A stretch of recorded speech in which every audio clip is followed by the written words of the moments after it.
History and Bible here, and after watching you guys, your parents, I'm ready to have 11 kids. Don't tell my wife, please. One down. Turns out it's half as cool as you guys. Be good life. The program reads Inspirational Address. Hopefully I can inspire you guys, because I'll be speaking to you. And I brought my podium, which it says on it, 6th grade class. That was you guys 3 years ago. So I brought my inspiration. Graduates, today you begin a new chapter and journey in your life.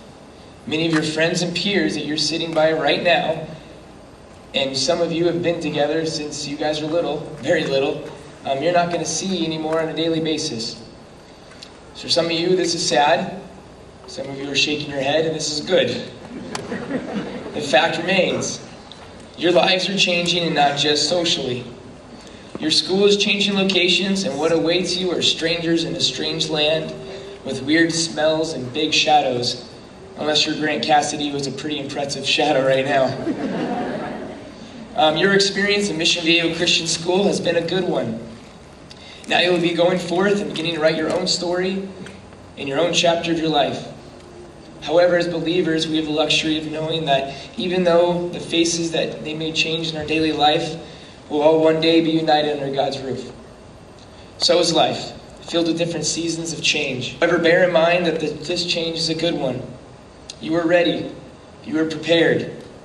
You have the foundation to go forth and take the world head on without any worry. Remember, worrying is saying that God is not big enough to handle the little things that are going on in your life. And like Sophia's verse always says, therefore do not worry about tomorrow. Tomorrow will worry about itself. Each day has enough trouble of its own, in Matthew 6:34.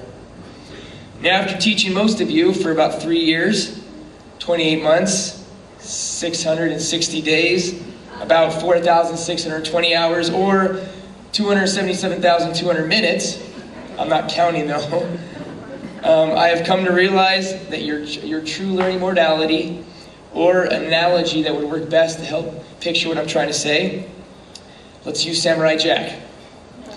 This fierce yet loving, serious yet humorous, powerful and always humble cartoon character gives us a nice example of how to live in high school. Jack never gave up and always fought the good fight, even when he knew it was hopeless. So will you. Jack knew his enemy's weakness and fought with the right weapon, his sword made from righteousness. So will you. Jack acted different, dressed different, befriended some very weird people, all because he's always being true to his father's calling. So will you.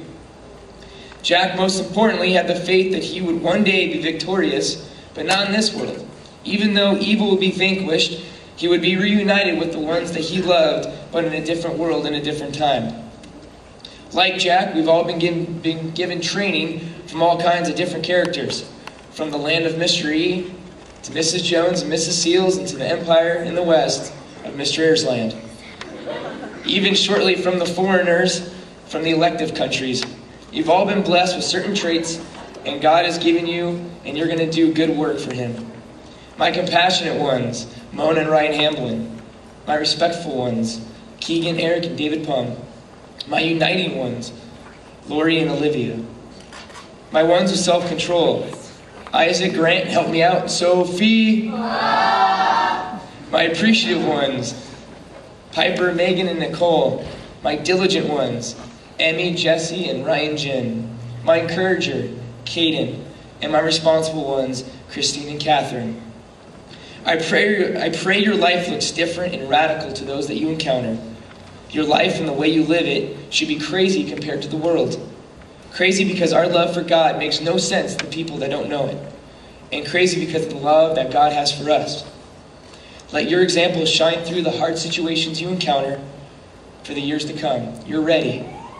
You're my first class of my entire teaching career. The long career.